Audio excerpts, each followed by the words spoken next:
I would love to be Jocelyn. I believe Jocelyn is being amused all the time. Seeing the name of Jocelyn Chey, you are expected to meet someone who isn't Jocelyn. And you see Jocelyn has this watching this startled expression on your face quietly with a smile. And then, when Jocelyn utters perfect Mandarin, you quickly look around to see who else is there speaking.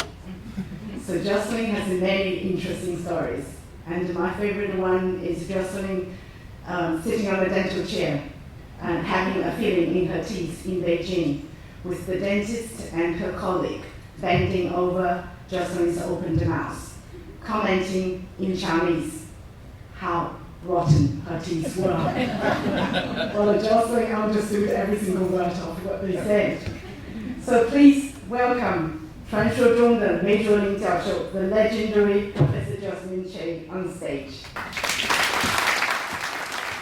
Jocelyn, you said in your memoir, when I first embarked on this career, I was one of the very small band of enthusiasts, perhaps visionaries.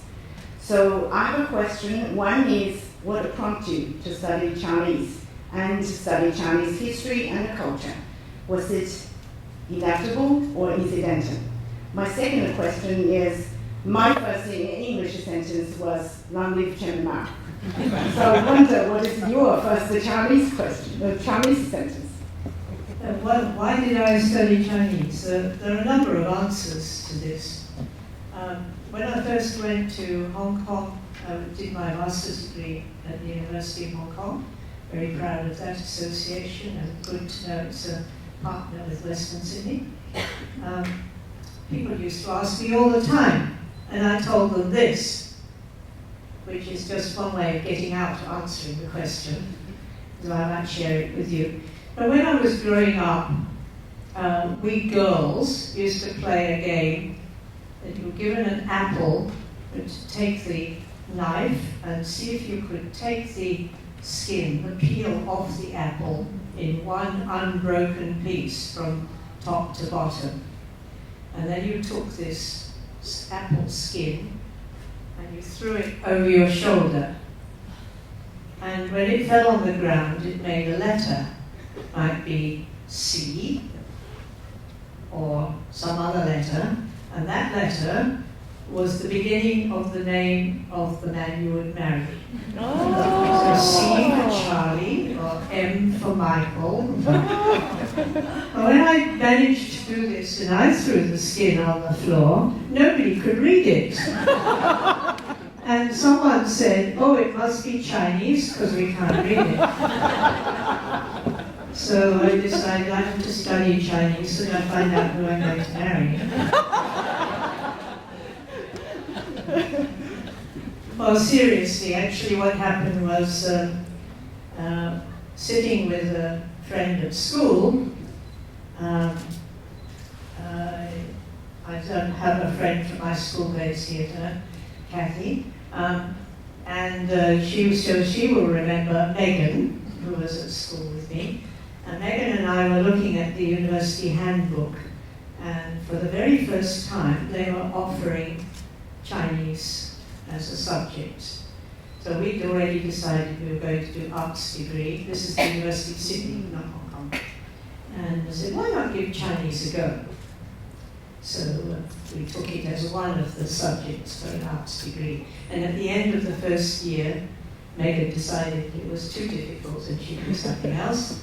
And I thought, well, I really haven't learnt anything in 1 year, so I better do a second year, otherwise it's a waste of time. And that was the beginning of the slippery slope.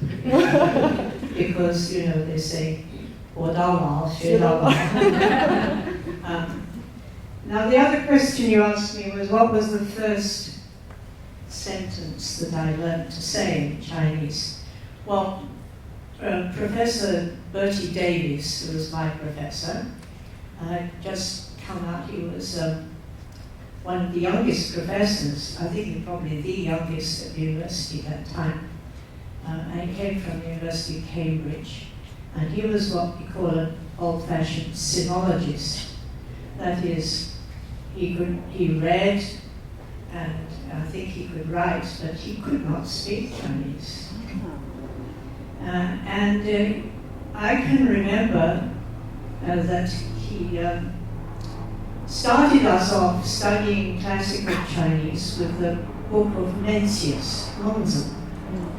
And in the very first class, he wrote on the blackboard for us with a piece of chalk. Anybody old enough to remember chalk? The following sentence, which is a quotation from Mencius. 人之患在好为人师. Did anybody understand that? And he translated it for us as, it is man's misfortune to wish to be the teacher of others. Well, he had a good sense of humour, and I always thought that this slogan should be written up in every lecturer's office. But you should. But that was where I started Chinese. Well, a lot more complicated than mine. Well, this is, I don't know if anybody's interested, but before Bertie Davis, the University of Sydney actually did have a previous professor, Professor Sadler, also taught Japanese. And this is the book that we were handed out, some of us, not my fellow student Jack, apparently. I said, well, he was not on the right side of the secretary of the department, that's why he didn't get one. It's Sadler's selections from the Confucian texts. wow. Especially for Australian university students. So if anybody would like to find out what it was like studying Chinese in the old days, then here you are. It's incredible. It's incredible. Wow, you know, like these days when Chinese is not as that hard, but still it's very hard. My daughter pulled out to the year 11 because she received her first assignment and she cried. It's just so hard. I couldn't remember all these words. Thank you. I need to invite the second guest. So I grew up in China, and with people in my generation, we grew up with the image of Chairman Mao everywhere in our life. But I had never known anyone who had actually met Chairman Mao in person. And I have never dreamed of meeting someone who had shaken Chairman Mao's hand, least of all in Australia. And when I first saw this photo, I thought Chairman Mao met Elvis Presley. It is our greatest honor to invite the first ambassador to China, Professor FitzGerald, on stage. And how did you secure the meeting with Chairman Mao while a billion Chinese stood no chance?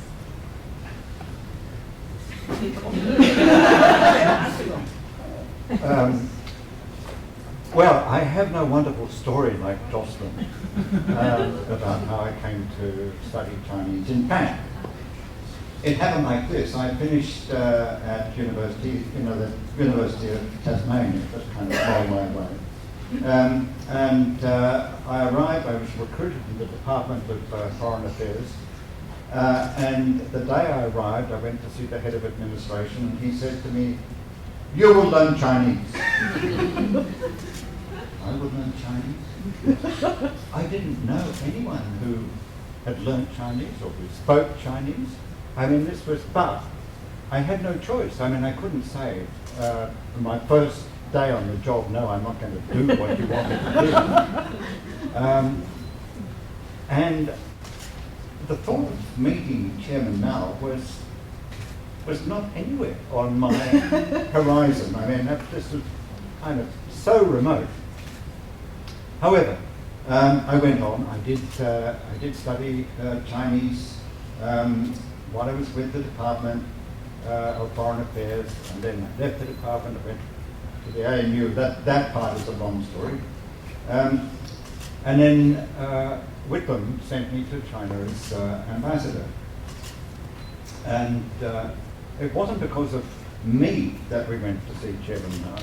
It was actually because of Whitlam. And in those days, I mean, Mao was already old, frail, and quite sick. And when heads of state or government came on a visit, there was always a guessing game as to whether or not they would get to have a meeting with Chairman Mao. On Whitlam's, and of course I had put in a request to the Foreign Ministry, but I mean that meant nothing. It's, you know, it's all in the kind of how Chairman Mao was on the day. Whitlam had on his plane about 70 people, some ministers, senior bureaucrats, and they're all elbows and knees. You know, like, if Whitlam gets to see Chairman Mao, I'm going to go with him. No, I'm going. You know. None of these people had any China expertise. None of them could speak Chinese. But anyway, they wanted to go. So how it happened is we're having talks with Joe and I in the Great Hall of People. And unusually, two things. One, Joe had paper. When we met him, when I had met him before with Whitlam, and then I met him after I got there as ambassador, in his talks he never had paper or briefs or anything. It was all in his head. That day he had a satchel. Does that mean my time is up? No, it's incidental. Sorry. May I go on? Yes, Okay, so he had this little satchel of papers, and he kept on, he was talking to Whitlam, kept on looking down and shuffling through these papers. The other thing that was happening was that the chief of protocol kept on coming in and whispering something in his ear, in Joe and I's ear. And then suddenly Joe said to Whitlam, "Could I have a word with you?" And Whitlam thought, this is odd, we're having a word, you know, across the table. So he stood up, and we're at a long table, about 20 people down each side, long green baize with tassels on it. Whitlam stood up, and his button on his suit jacket got caught in the tassels, and he pulled the tablecloth and 20 teacups.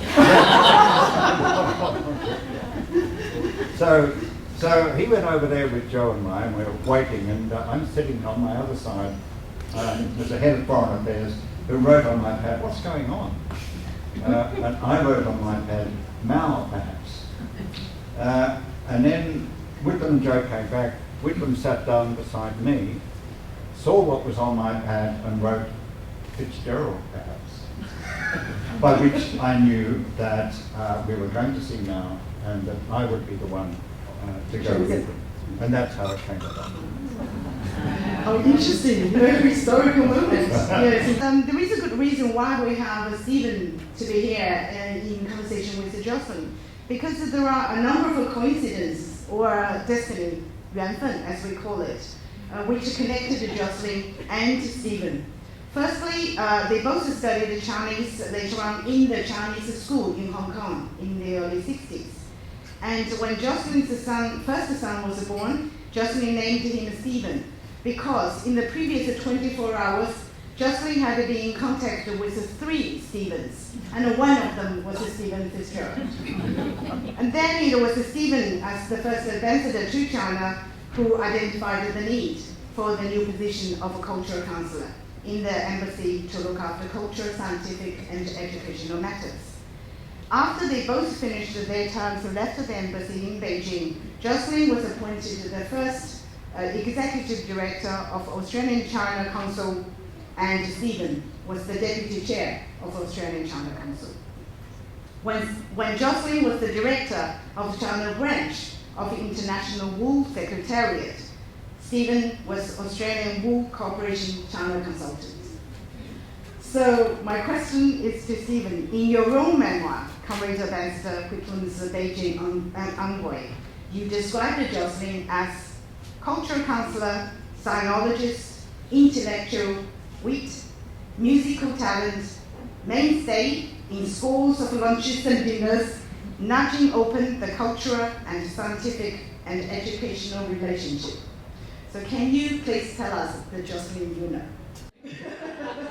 Well, that was the Jocelyn I knew. Does not know that. But the Jocelyn I knew is one of the most engaged people with the question of China and our relations with it, I think, in the whole of Australian history. And she has applied her intellect to it in many different ways. And she has also made enormous practical contributions to the relationship. And if I may, I'd like to quote from what Jeff Braden said in his introduction to the revised version of her book.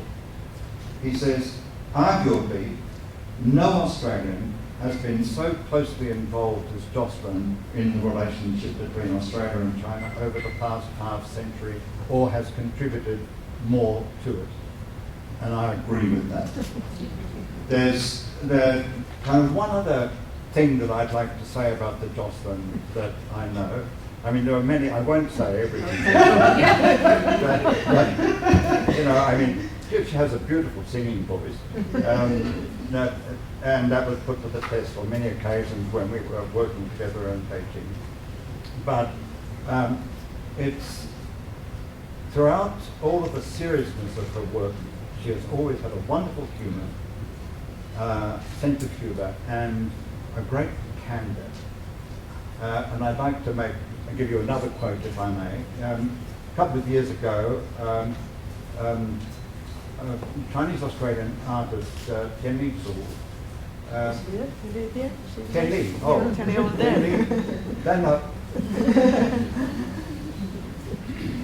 Tian Li published a book of oral history called The Tao, and this is oral histories of, I think, about 20 people, and it's called, subtitled, Conversations on Chinese Art in Australia.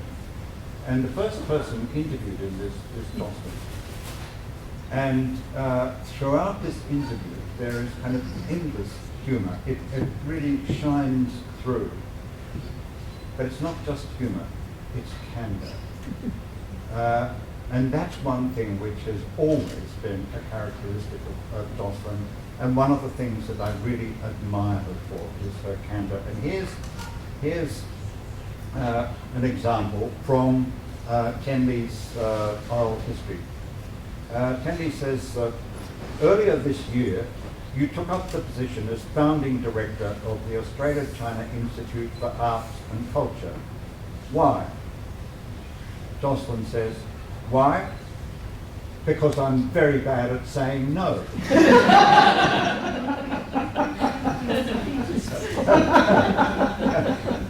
and Tian Li finishes up saying, our conversation has been filled with laughter. Appropriately, it concluded with laughter.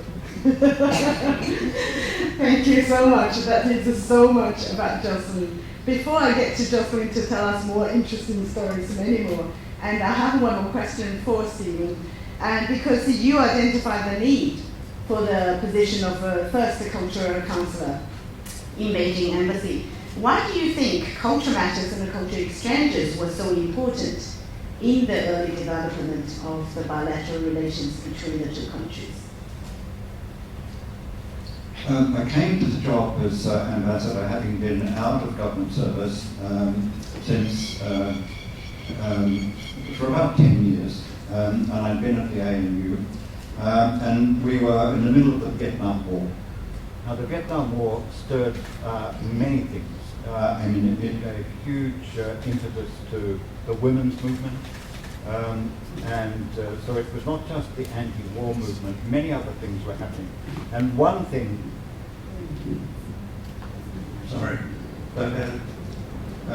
one thing that was happening was a questioning of the way in which we in Western countries approached Asian countries. And scholars of Asian societies took this very seriously, and there was an ongoing, raging debate about how we should approach our study of other cultures. There were people who said, with some justification, that one reason why the United States felt it was okay to bomb the Vietnamese as far as they could back towards the Stone Age was because of the Western habit of mind of treating people in Asian societies as objects. So if it's an object, you can bomb them. It doesn't matter. We were very seized with this, and I was determined when I went to Beijing that I was going to bring that experience from those debates in the world of scholarship into the reality of a relationship with China. And it was therefore vitally important, not only that we appoint Jocelyn, but that we give Jocelyn a brief to try to open up the whole breadth of possibilities in cultural relations, in education, in science, in all of these things that really matter in coming to grips with understanding another country like China.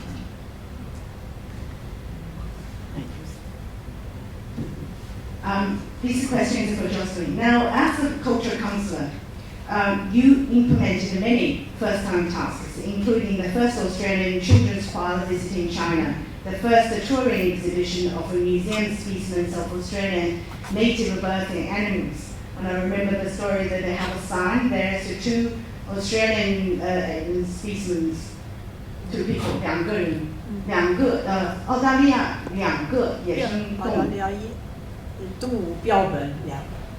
澳大利亚野生动物标本两个。On the dining table. That was in the dining table. Yes, on the dining table. And also the first major exhibition of Chinese cultural relics in Australia, as well as first kangaroos delivered to Beijing Zoo. So of all the missions you accomplished during your posting, which one stood out and why?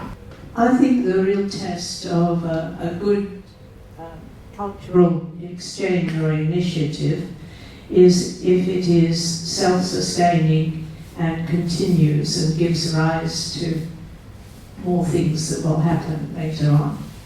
So if I was to judge which was the most successful, I would like to point to a couple. The first one was 1977, the first Chinese archaeological exhibition to come to Australia. My other talent show, I brought with me the catalogue of that exhibition. It probably took up most of the time that I was posted in China from 1975-77 to negotiate this. It was extremely complicated. And it visited Sydney, Melbourne, Adelaide, because of the complications of not only the negotiation, but the financing, the insurance, the freight, the organisation between three separate states and the federal government. It led to the setting up of the Australian Art Exhibitions Corporation, which was then, failed. Can you hear me? Yes. And the appointment of the first director, Bob Edwards, one of our finest Indigenous arts administrators. So it was a really mind-blowing experience for the supporters of the art galleries in those three states, that Asian culture would bring in people, that the Australian people were really interested in Asian culture. People were queuing for hours to get into the art gallery in New South Wales. and it was estimated that something like 1 in 20 people in Sydney, every household, somebody went to see that exhibition. It was an extraordinary appointment. And it led to the visit to Australia by Edmund Capon to speak in connection with the exhibition. And he then was appointed to the art gallery, and it's great to have Tsai in here today as an indication of just what an important role our state art gallery here has played in the in art exchanges with China, and continues to play. Go and see their current exhibition called A Drop of Water. But that's one thing. The other thing I'd like to point to was that I didn't start this, but I took over the responsibility for looking after our education exchanges. There was exchanges of teachers, and we have my friend Kiran here today was one of those who went to China as a teacher in the 1970s and has maintained contacts with China since then.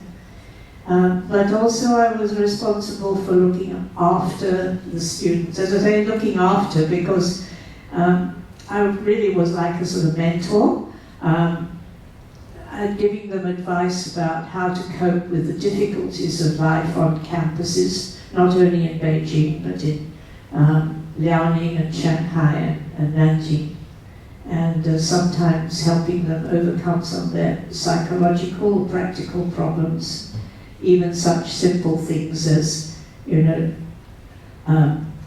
surreptitiously buying some jars of Vegemite from the embassy commissariat. And many of those former students have gone on to become professors and researchers and leaders in the academic world in Australia and New Zealand, and even in Europe, and have contributed a great deal to the understanding and research into Chinese studies and the development of our relations.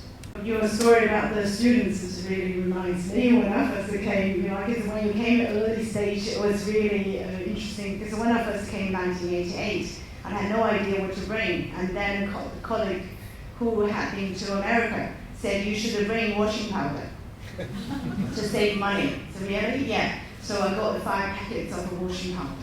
It took me forever to finish. And also I have a question in relation to that. Is there anything that you would like to happen but didn't during your posting? I know you were hoping to get a pair of pandas, for example. Well, you have to remember that period when Steve and I were both working in the Australian Embassy. Well, China was just coming out of 10 years of chaos, of the so-called Cultural Revolution, and beginning to open up to the outside world.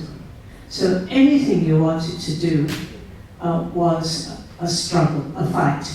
To achieve anything took an enormous effort, took endless meetings, cups of tea, even banquets sometimes, whatever resources we could apply to it. So to achieve something in itself was a major triumph. In addition, I would like to point out that I was one person. I would say the work that I was doing then are now done by about 6 sections in the embassy, each one with half a dozen staff. I was the only person responsible for all those things that I was working on, that you mentioned. And I really didn't have time to start worrying about other things that I would like to do but couldn't do. I was very happy when we managed to actually achieve something.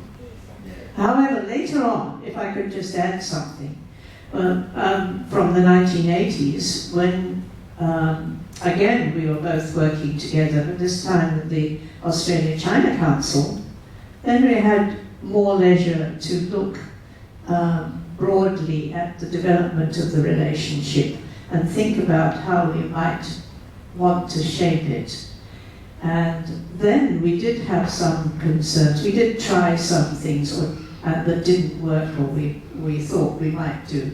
For instance, just to give you one example, we thought it was a pity that all the Chinese groups or delegations that came to Australia seemed to consist of officials from this or that national or provincial or municipal government organisation. And we thought it would be very beneficial if we could have some younger people, some up-and-coming writers or artists or journalists who would not necessarily become bureaucrats before they reach that level, management level. And we tried very hard to find some ways of extending our contacts and the participation of people. But in this regard, I remember we went to see Rui Ali, who was a long-term New Zealand resident in Beijing, and who felt that one of his important roles was to help Australia develop exchanges with China. And he did make a suggestion of one exchange, which he said because he personally would oversee it, he would ensure that the people who participated were ordinary country folk, not from a government organisation. It wasn't very successful. It's a story which I could tell you, but I don't know if you want to go into it in detail. That's fine, yeah, go ahead. Okay. Well, it's quite an interesting story, because Rui, during the Japanese War, had been in charge of an orphan school in remote part of northwest China, beyond the part of Gansu, yeah. And so he had a lot of connections in that part of China.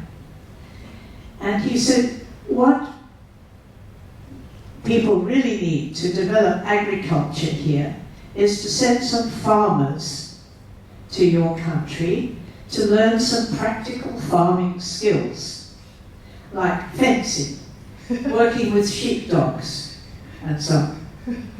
So he said, I think you were there at the time, probably. We said, if you can find the right people, we will arrange for them to go and spend time on a sheep station and learn, a year probably. They may need a bit of extra time to get their English up to scratch, but they can learn a lot of these things in 1 year. So he found 3 young men from Gansu, and we arranged for them to go out to the Riverina, and they learned fencing, and they learned to drive a tractor, and they learned how to work with sheepdogs, and so on. And eventually they went back to Gansu. So a year or so later, when I happened to be visiting China, I asked the embassy to find out what had happened, whether the agriculture of Gansu had taken a great leap forward. Well, we had great difficulty tracking these 3 young men down. It turned out that after they'd gone home, because they could all now have driving licenses, they'd gone to work as taxi drivers. Okay, you're talking about Australian China Council, and it's quite interesting because it was established at the end of 1978, when it was foreseen that China would emerge as one of Australia's most important trade partners and hold the regional force, which happened today now. I'd also like to acknowledge my gratitude to Australian China Council, because it was Australian China Council scholarship that brought me here to the University of Sydney in 1988. So Australian China Council obviously trying to help set up cultural diplomacy and understanding more cultural differences.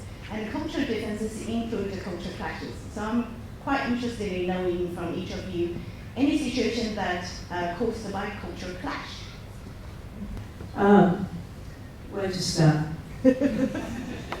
Well, I'm actually going to save this story up for later on, but I'll tell it now, in case we run out of time.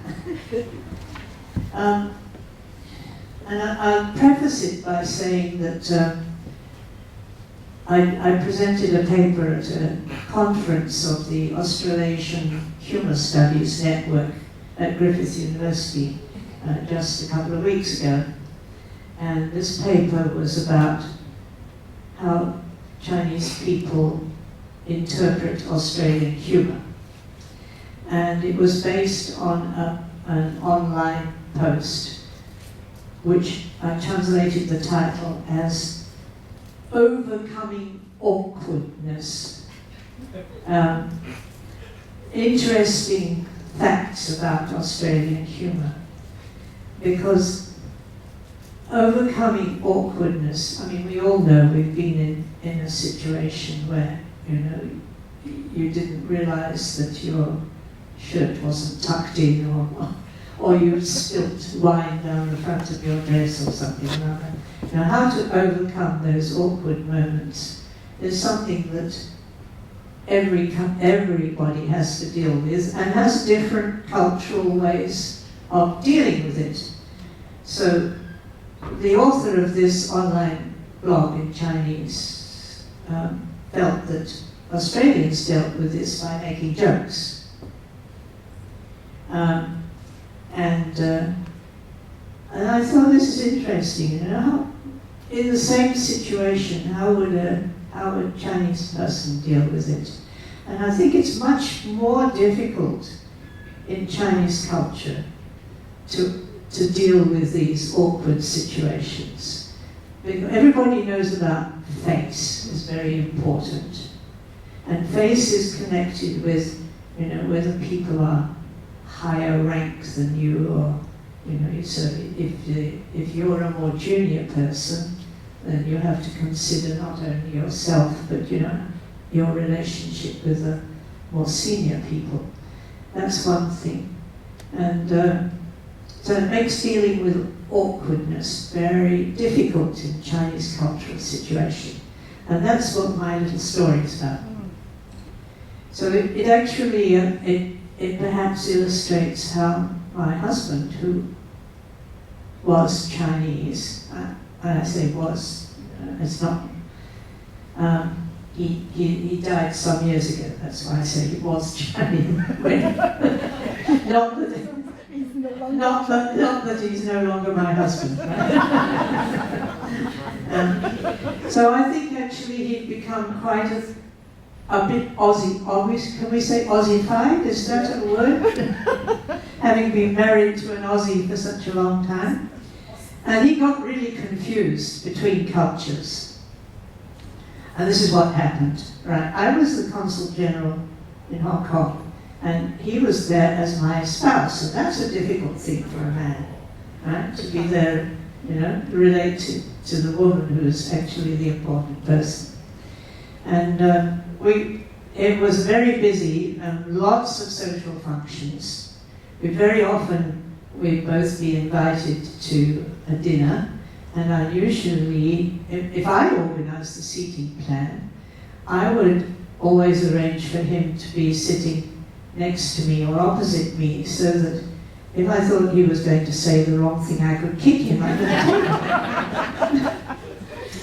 But on this occasion, we were invited by the owner of a very large property development company, very, very wealthy, to a new house that he had just had built for himself. And it had been designed by his oldest daughter, who had just returned from having studied architecture in Canada. And this was her first project, which Daddy had given her, design me a house. Not many people in Hong Kong live in houses. Most people live in apartments, so you've got the idea just from me telling you that. It was a most peculiar house. For one thing, it had a swimming pool, and it had doors like this, So that half of the swimming pool was inside the house and half was outside the house. And in summer, you know, you could jump in the central hall and just swim out into the garden.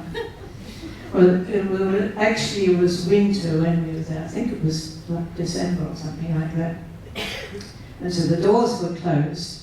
And because they had invited practically the entire consular corps and a lot of other important people there, they'd set up dining tables on the side of the swimming pool in the central atrium. So it was a very long table, and I was at one end talking to the father, and my husband was somewhere further down the table, seated next to the daughter.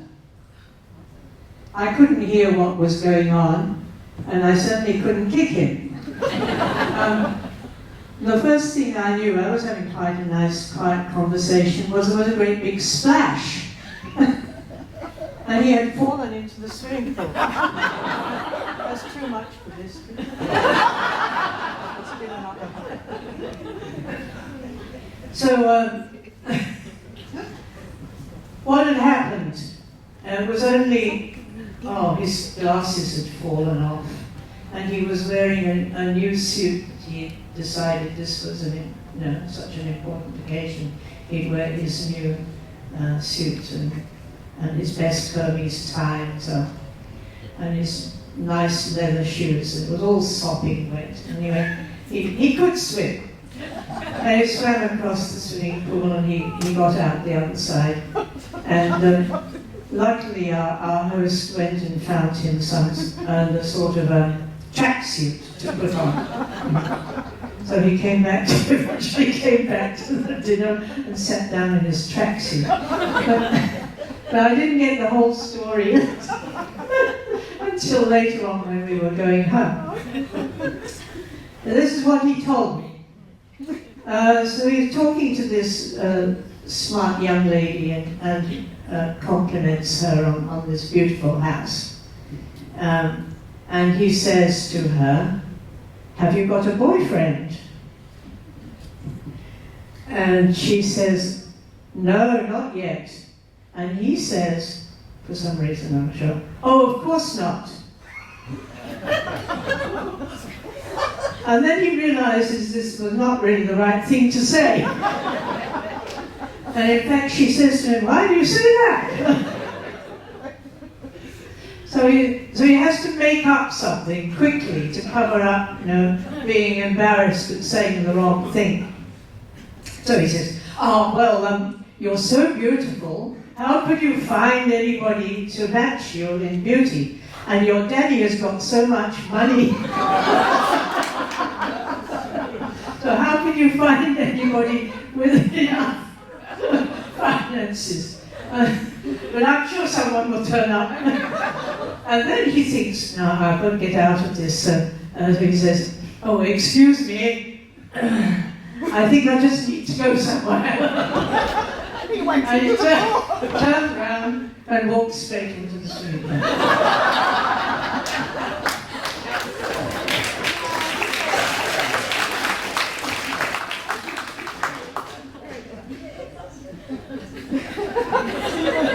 You have to meet this. No, I can't possibly cap that, but a cultural clash was a constant challenge.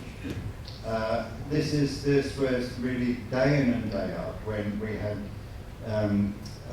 people coming from Australia sitting down together with Chinese officials, and particularly around the banquet table.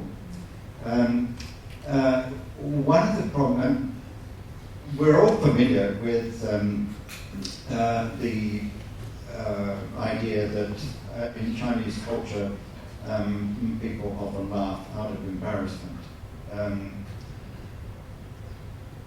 Australians actually do a lot of that as well.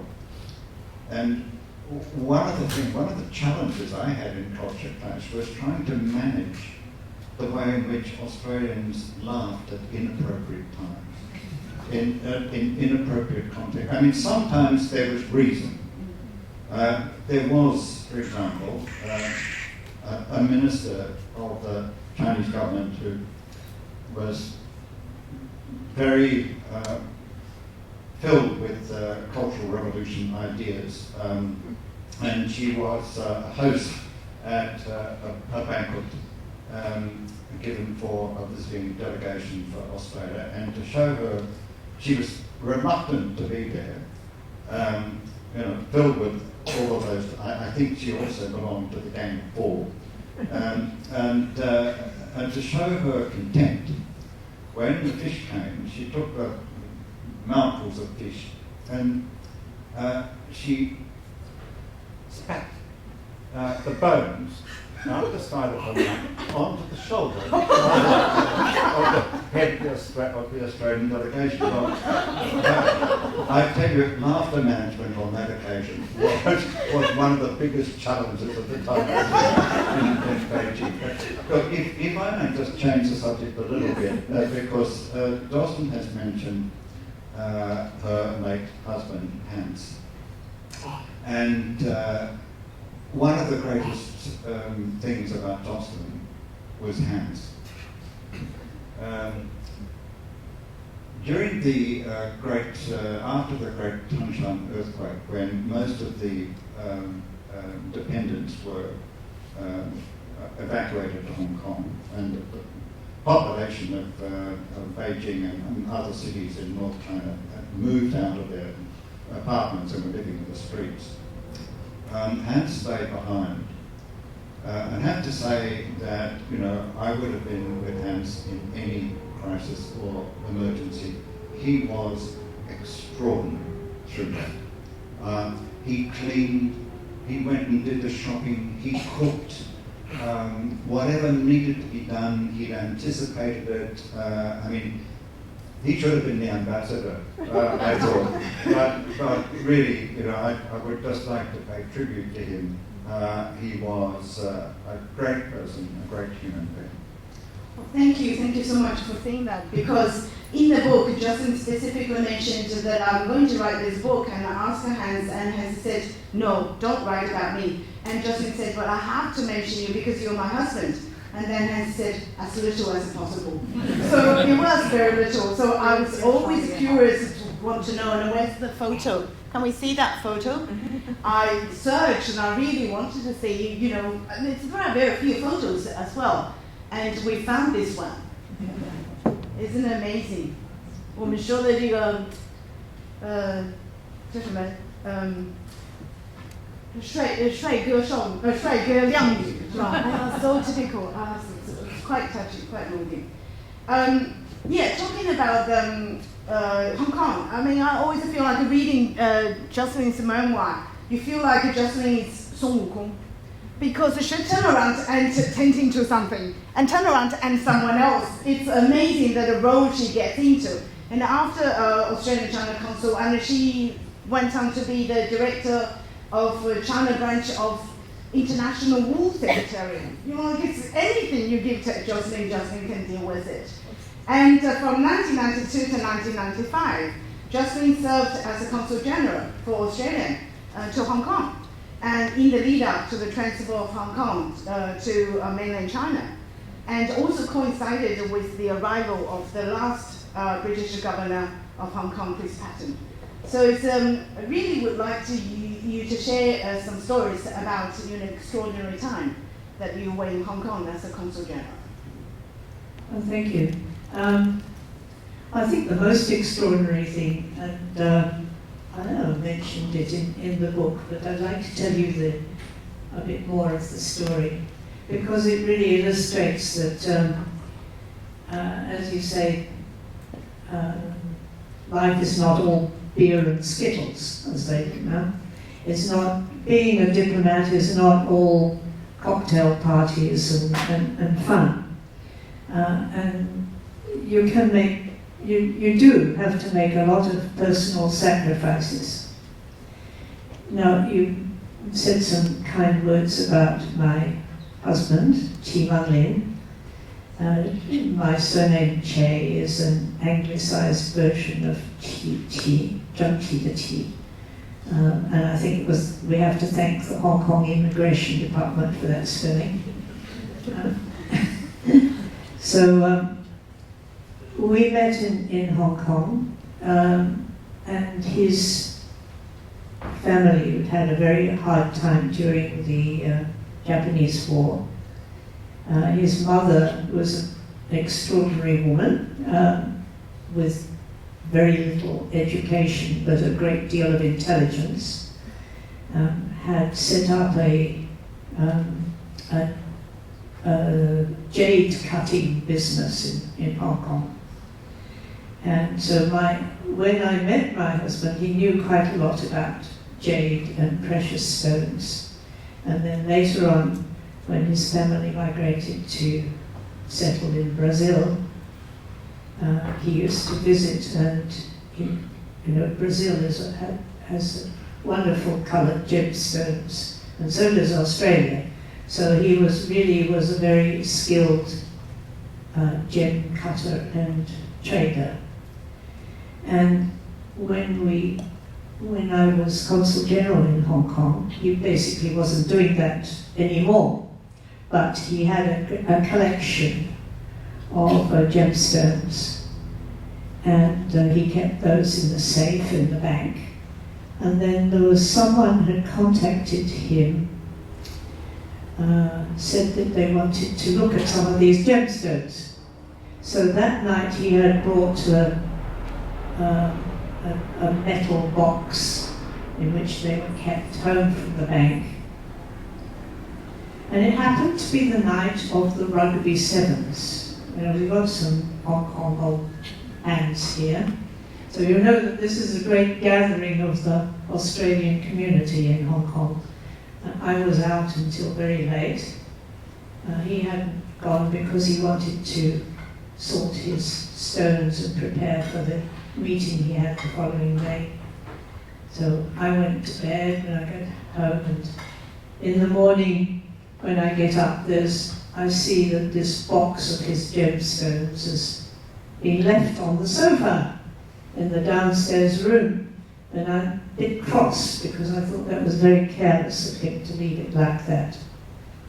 But when he gets up later on and I'm already in the office, he rings me and he says, the box has been cleaned out. Someone has broken in, stolen everything. Now, the other thing you might know is that the Hong Kong police listen to monitor all phone conversations. We called the police, and they were going to say it's the Hong Kong press listening to what the police are talking about. So the next thing you know is that we have the entire Hong Kong press corps on our doorstep. We've heard that a few $1 million have been stolen from your residence last night. So we're going to have an emergency meeting in the office what to do about this. We're in the middle of the emergency meeting and somebody rings up speaking Cantonese and wanting to speak to me. I have some information that may help you to recover your precious stones. I asked the police what we should do. They say, delay, put it off, say you're in a meeting, tell this person to ring back in an hour. And they come in and they set up some intercept in the office so they can record and listen in to who this person is. I'm afraid that my Cantonese won't be good enough to have this rather complicated discussion with a man I imagine is probably the thief. So I get my husband to come in and answer on my behalf. And on the advice of the police, they set up, he says, I can help you to recover these stones. He sets up an assignation with them, a meeting place. They say it should be in a very public place, and they suggest one of the shopping malls where they should meet on the ground floor and the police can be watching from an upper level. And so he meets with this man, and he's only brought quite a large stone with him. So that exchange is made. He's paid with fake banknotes, which the police kindly supplied us with. And then this man says, I will come back with more later. So the police then follow him. He leaves the shopping mall, he gets on the MTR, the train in Hong Kong, goes out into the New Territories. The police are following him. We only have the police version of what happened there. Apparently he went up the hillside in a grove of trees,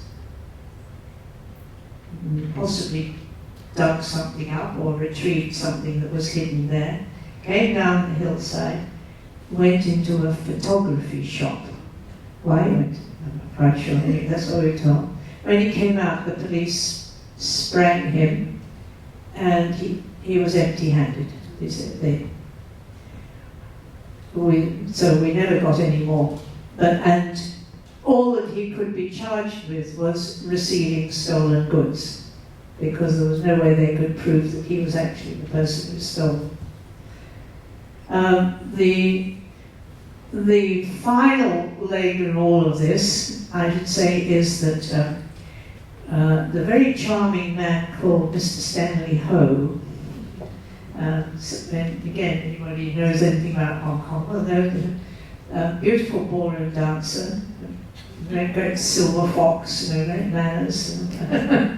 But he happens to be, the boss of the Macau casinos and have a reputation for having triad links or mafia links. So the next time I see Stanley, he says to me, "Why didn't you tell me? I could have got them back, the whole lot back for me." Which I would never have done, because as Stanley, you don't want ever to be under any kind of obligation to someone. And I say, that was a great loss, really, because that represented not only many years of his own professional work, but also work that his mother had started. But as he said to me, we're safe. There was only objects, things don't matter, it's people that matter. Interestingly, what he believed was that it must have been an inside job, because somebody knew that he had taken this home from the bank. So maybe somebody in the gem trade business, maybe connected with the people he was going to see the next day. They'd set it up. Anyway, you can't hang on to everything. And also it reminds me of Hans, because when he was in embassy, as Jocelyn says, because Jocelyn was the official role and Hans was his spouse. So because people were confused, so Hans always enjoyed and telling Jocelyn, "Look, I'm going to pass the gate, they will stop me." And he went through and they stopped him. So because they didn't believe that he worked in the embassy or he lived in the embassy. So my next question, we have to resolve the suspense of the catchline in our advertisement for this event, that Jocelyn says in her memoir that under the leadership of Ambassador Stephen FizGerald, we drank more than we should have done in those days during official functions. Can you tell us the reason why? Other people would have their own views of that. But no, there was a reason that we drank a lot. You have to remember that when we opened the embassy, China was just coming out of the Cultural Revolution. The Gang of Four were riding high. The internal situation in China was still extremely tense. China had been cut off from most of the outside world for that whole period of the Cultural Revolution. And there were still extraordinary restraints on Chinese officials and Chinese people in having contact with foreigners. There were many things under that period, the latter days of the Cultural Revolution, Gang of Four, that were referred to as Jing, however you translate that. Forbidden territory or something like that. And foreigners in general were a Jing. So the ordinary people in the street, not only did we not have contact with them, but they were often worried, afraid about being seen to have contact with a foreigner. So that's one part. Then with the officials, although we worked with many officials who were really cooperating strongly in trying to open up the doors, open China up to the outside world, have the kind of relations that Jocelyn was working so hard on, and also in the kind of economic field and political relations. But they were under strict orders that they could only discuss with us matters that had to do with the bilateral relationship. Nothing else. So we used to have these endless dinners and banquets. I mean, was one of our strategies for trying to establish more than just going to the ministry, sitting on the couch, having the talk, getting in the car and going home. So we're always having dinners and banquets. But very soon, you'd run out of conversation because they were not allowed to say anything. So, the conversation would start. "你会用筷子?会。现在这个南半球的气候怎么样？现在是我们的冬天了。你北京住得惯吗？So, there's a bit of a limit to, how long this. Oh, and the other thing is, often people were introduced without saying what their name is or what their title was. They were referred to as the 有关部门负责人，有关部门负责人。And once on National Day at the embassy, and you would issue an invitation. You'd say the foreign. It was like a quota. You'd ask the foreign minister, say, we've got our National Day coming up. They'd say, how many people do you want? We'd say, well, what, 120 or 150? Okay, we'll give you 150. So some of the people who came, of course, you knew, but then you'd get a succession of you standing there shaking hands, and who is this? Your Wambu. One wit from the American liaison office had cards printed. Your Wambu woman handing around cards. But so at these banquets and dinners, one thing that did break the ice and bring people together was to have a few drinks. With constant toasting. And often, this was kind of like competitive toasting, round and round the table. Oh, and there was another trick too, which was that the principal, if you were the guest, the principal guest, everyone around the table on the Chinese side, were, in addition to the regular toasts across the table, by which stage you were pie-eyed anyway, would come up to you for an individual toast. Stand up and, gambe, go back. Next person, gambe,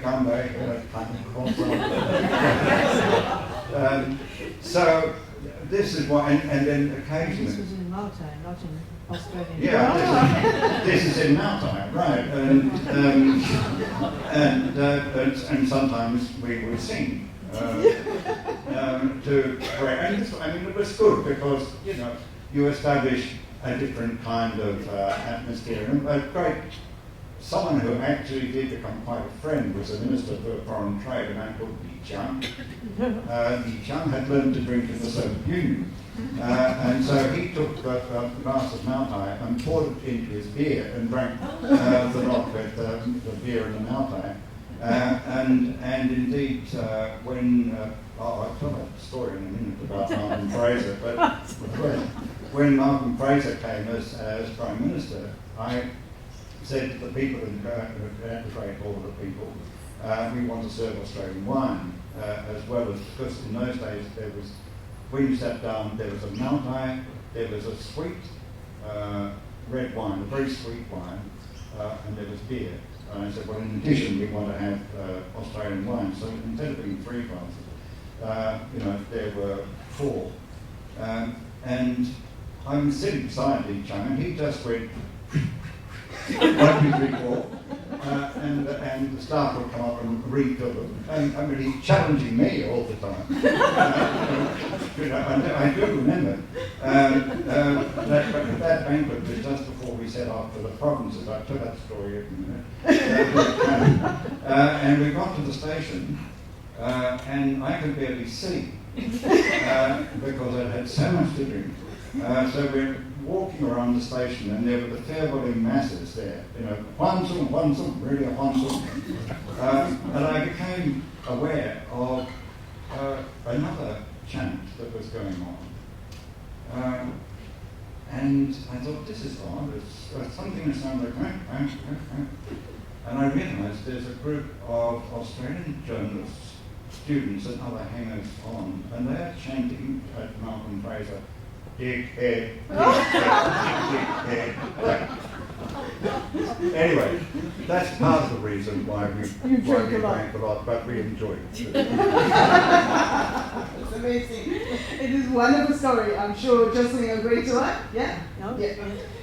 It's because of this book, if you haven't, you must read. It's a thoroughly enjoyable book, and it's really like a textbook about culture diplomacy, and it's filled with very witty accounts and interesting stories. And this book has also been translated into Chinese by Danny from Beijing Foreign Studies University and published by Qingdao Publishing House. So to do the justice to this book, we must end this conversation on one of the funniest things that you have about your career in China.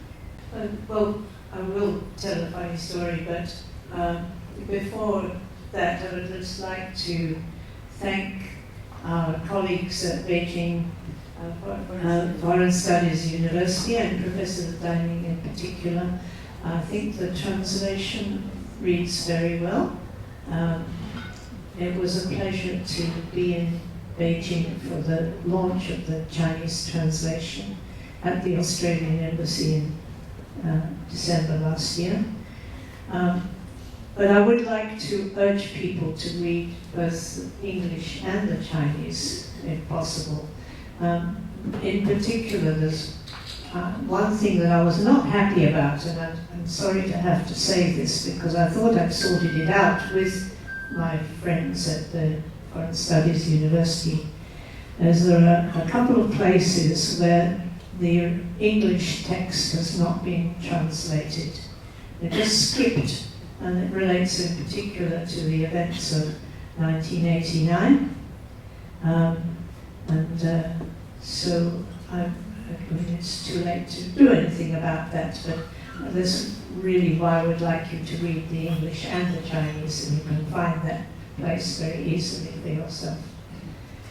And I won't talk about 1989 because that's not a funny story.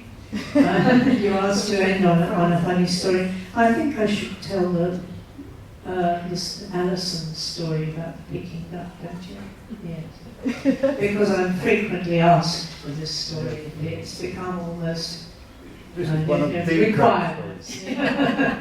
All right. So Alison was the nanny to Steve's 2 small daughters. They were at that time they were small.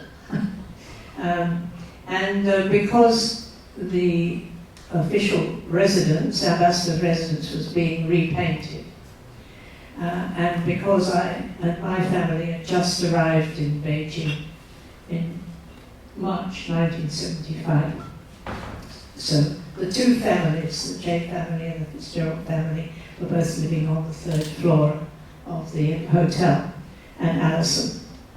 And for Alison, it was a very exciting time. I think she'd never been overseas before, and she'd not used to living in the middle of a great city like Beijing.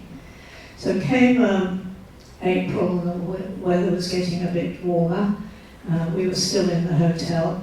She joined a party of diplomatic spouses who were taken on an excursion arranged by the ministry to visit a commune where they raised Peking ducks. And she came back with a basket. You said it was 2 ducks. I know 2 ducks. I always thought it was only 1. Little fluffy yellow balls, very cute. And she kept them in the bathroom of the hotel room where they were. They were all ensuite. And to begin with, this was all very lovely. But the hotel came to realize that there were ducks in the room, and they came and said, we have a hotel regulation, guests are not allowed to keep animals and birds in the room. Alison says, well, the apartment's been painted, we'll be back in the apartment in, next week we'll be back there. So they didn't want to make a fuss, and they let her keep the ducks. Well, the painting took a very long time. And the ducks got larger and larger. And to begin with, they just went beep, beep, beep, beep, beep. And as they got bigger, they went and you could hear this duck quacking right down the end of the corridor in the hotel. So Alison used to feed them on leftovers from the breakfast table, yogurt and toast, and so. And one day, and the other thing I should mention was during this time she was learning Chinese. And each day she would add a new word, and when we had breakfast together, we would add a word to her vocabulary. And it came to the day when she had learnt the words for duck, Yase, and she knew all the words necessary for shopping, like how much is it, and so on, numbers. She said that morning, I'm going to go out shopping because I think these ducks need some fresh vegetables. And in the summertime, there were stalls set up on some of the roads where you could buy very cheap cabbage and spinach and things like that. So I said, do you have all the words that you need to do this? And she said, yes, yes, yes. I went to work, she went out shopping. In the evening, I asked, how did you get on, Alison? She said, oh, it was quite an experience, let me tell you. I used all my Chinese.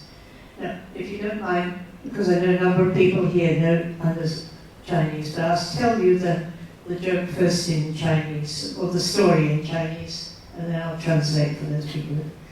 She said, I went down the street and I stood in front of the lady and I said to her, 我是澳大利亚人，我住在北京饭店。I am an Australian. I live in the Peking Hotel. That was fine. And then I pointed to the vegetables and I said, 多少钱? How much? And she said before that, she said, this is where she made a mistake. She said, 我是一只鸭子. I am a duck. Big mistake with the verb to be. And the woman didn't seem to understand, so I put my arms like this and I went, quack, quack, quack. Quack, quack, quack. 我属于这样子。多少钱? And do you know who picked up a big bunch of cabbage and pushed it into my arms? And she said, choo choo choo. I said, I don't know that word. What does choo choo choo mean? Jing. Get her, go away.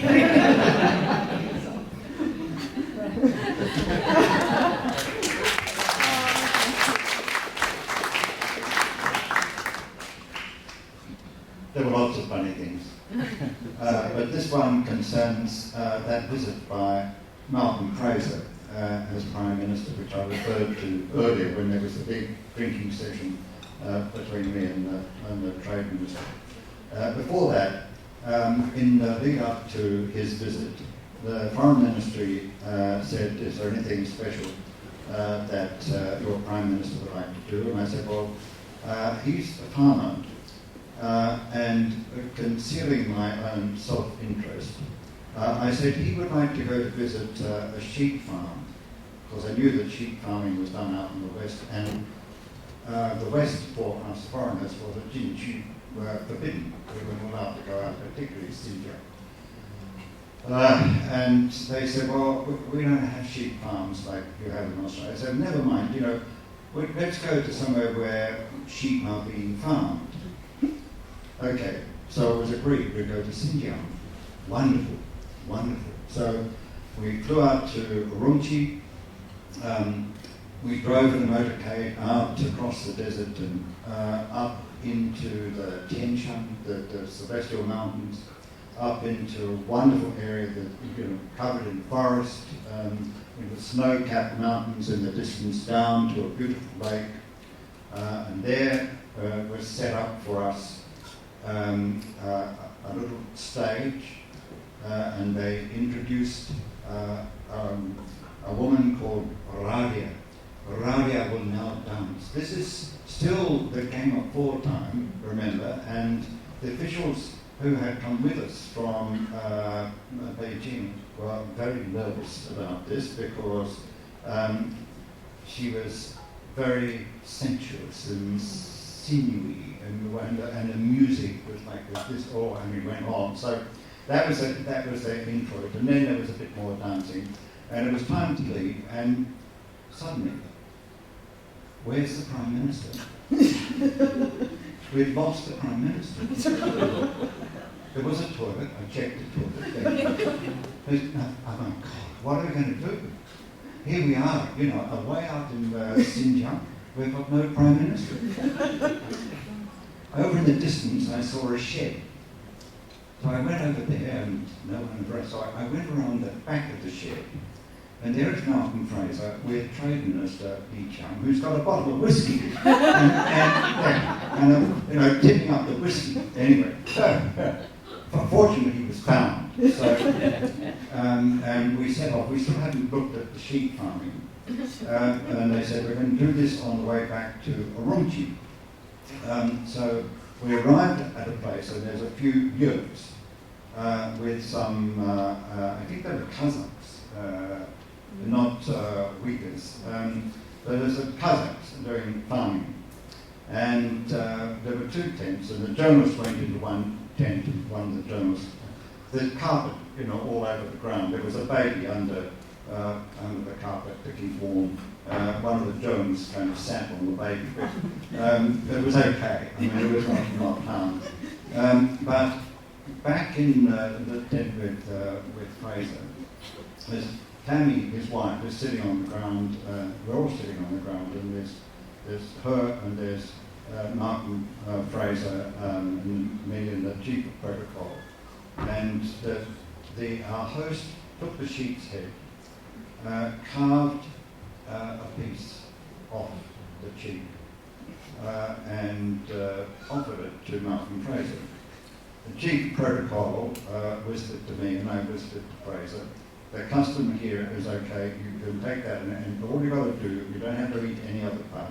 You take the sheep's head, you carve a little bit off and you hand it back to him and honour is done, fine.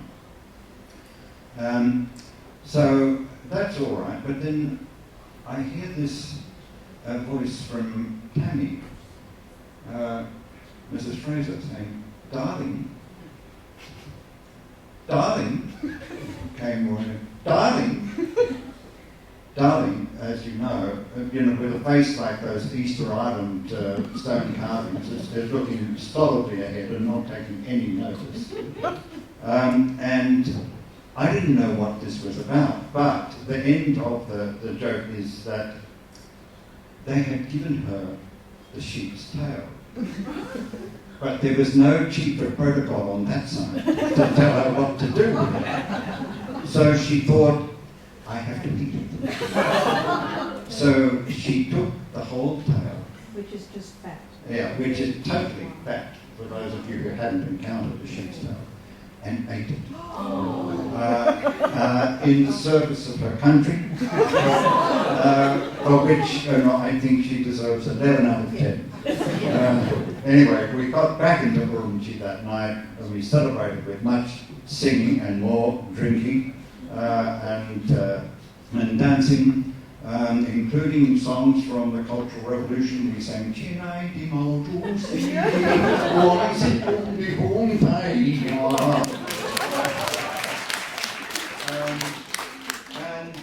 Then the Australian journalists were asked to sing, and they got up and they sang, I like aeroplane jelly, aeroplane jelly likes me.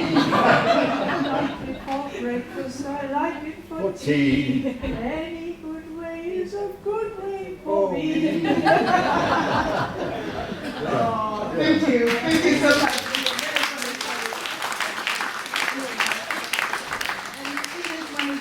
One. I actually have a less serious one. Is I read Stephen's memoir and this book, and I always found Stephen met things that are ordinary people would not be able to meet. So he was, and I think Jocelyn was there probably too. And they walk in the Western Hill, Xishan, and then got into a restaurant and saw a chef with one ear. So Stephen asked, "Are you from Shanxi?" And he said, "Yes." "How do you know?" "Oh, did you lose your ear because you were doing the xue mian?" And he said, "That's true." I never met anyone with an ear, like a chef. So it's amazing. So I would like to end this wonderful conversation with Jocelyn's words from her book. I enjoy the company of both the Chinese and Australian people. Deep down, I feel that the basic human qualities of these and perhaps all people are the same. Our hearts and our funny bones are all in the same places. I found her words and her book deeply touching. Please give a big round of applause to Jocelyn and Stephen.